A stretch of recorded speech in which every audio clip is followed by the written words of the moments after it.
Okay, so good afternoon everyone. So in this video, we will discuss the science tutorial about Unit 10, Rocks and Soil together ya. So let's start. Number 1, the question is, what is weathering? And give 3 examples of weathering that can break down the rocks. So I will type the answers so you can see the answers on the video ya.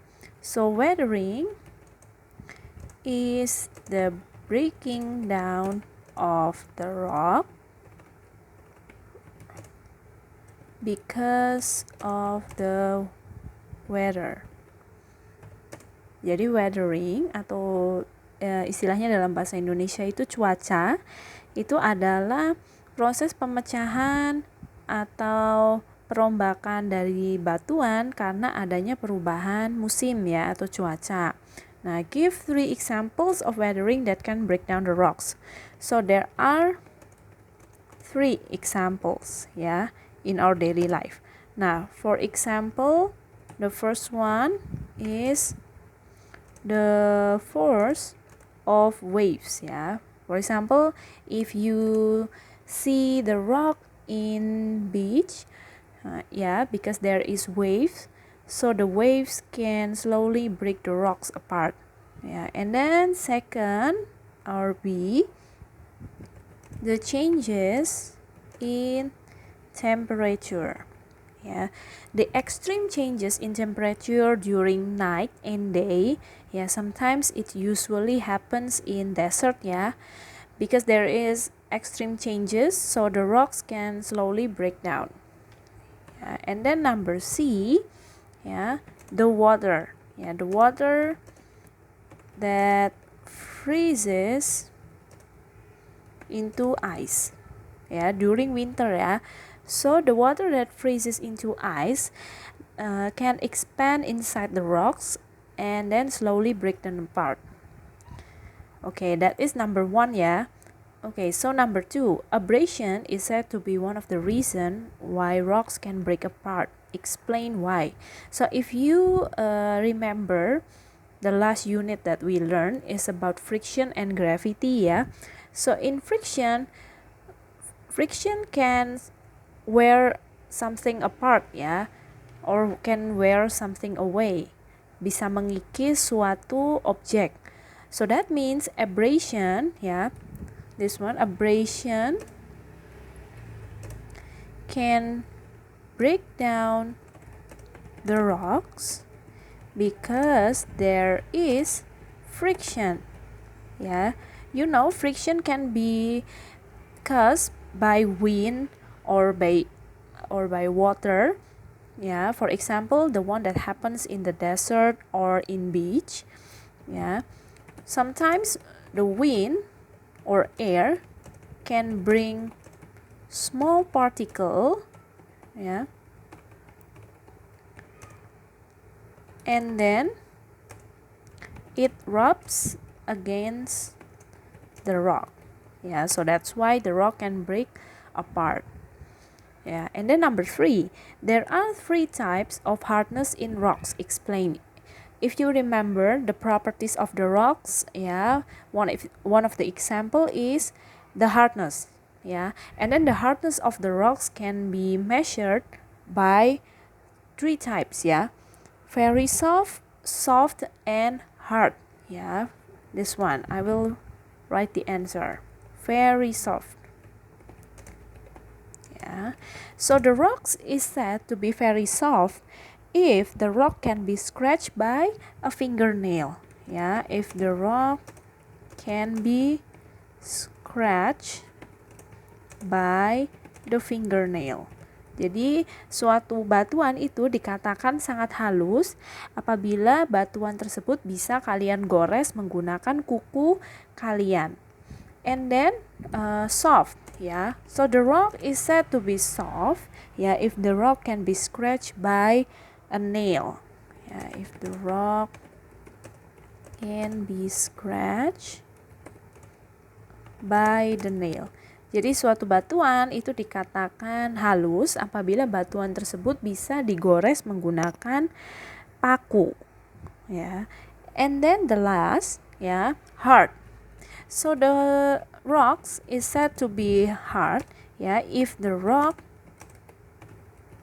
cannot, yeah, be scratched by the nail. Jadi suatu batuan dikatakan sangat keras atau keras apabila batuan tersebut itu tidak bisa digores menggunakan paku. Yeah, okay, that is number 3. We move on to number 4. Yeah, number 4. What are the characteristics of sedimentary rocks? And then give one example of sedimentary rocks. So if you remember, yeah, maybe it's from your textbook or from the summary that I have made. The characteristic of sedimentary rocks include, yeah, sedimentary rocks are usually soft, yeah, and then may show some layers and sometimes contain fossils. Okay, so I will type the answers, yeah. Characteristic, usually soft, yeah, may show layers or layered, you can write layered, is okay, yeah, and sometimes contain fossils. Now examples for the sedimentary rocks is chalk, ya, kapur or limestone. Chalk or limestone. So that is number 4. Yeah, number 5. What is the core of the earth? Explain and give some of the characteristic. Ya, jadi apakah core itu, kemudian jelaskan dan berikan beberapa karakteristiknya. So the core is the center of the earth. Ya, the core is the center of the earth. And there are some characteristic, ya friends, characteristic, ya, about 3,400 kilometers thick, and then it is very hot and contains iron, yeah, and there are two parts, yeah, two parts, inner and outer core. Okay. Number 6, yeah. What can you do in order to know the texture of the rock? Yeah, so the texture of the rock is one of the properties of the rocks, ya, adalah salah satu ciri-ciri dari batuan, ya. Nah, kemudian sifat-sifat batuan berupa tekstur ini, ya.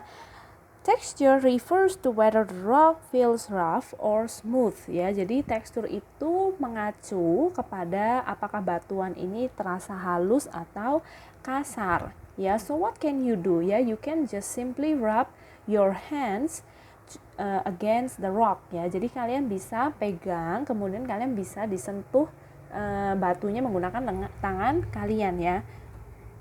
So the answer is going to be you can rub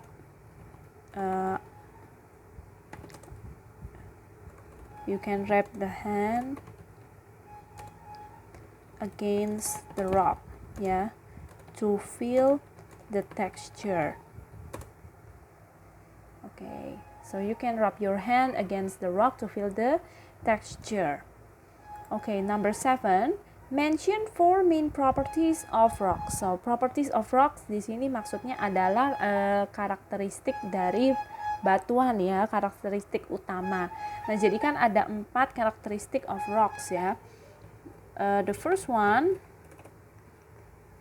is color, yeah, because many rocks comes in different colors. Yeah, and then the second, presence of crystals. Yeah. Number C is hardness. And then the last is texture. Okay. Yeah. And then number 8, explain how metamorphic rock is made. So metamorphic rock is made when the former rocks are compressed or heated. Ya, jadi metamorphic itu terbuat ketika batuan sebelumnya itu dipanaskan atau melalui serangkaian proses ya, dikompres. Nah, batuan sebelumnya itu can be igneous or sedimentary. Ya, so metamorphic rocks, this one, metamorphic rock is made when former rocks ya can be igneous or sedimentary are compressed or heated. And then number 9 ya, mention 3 characteristics of metamorphic rock. Give one example of metamorphic rock. So metamorphic rocks are usually very hard, yeah, may show layers and are sometimes smooth and shiny. Ya, karakteristiknya very hard, may show layers, sometimes smooth and shiny. Ya, nah example-nya marble. Okay, and then the last, number 10, explain why humus is good for plant growth. Yeah, if you remember, the humus is made from the dead plants or animals, yeah, inside the soil. So the soil is rich in minerals, which is good for plant growth. Yeah. Because, so the answer is going to be because the humus is made from dead plants or animals. They are rich in mineral, so they are good for plants growth. Okay, so that is all for the science tutor for this week ya. Thank you guys.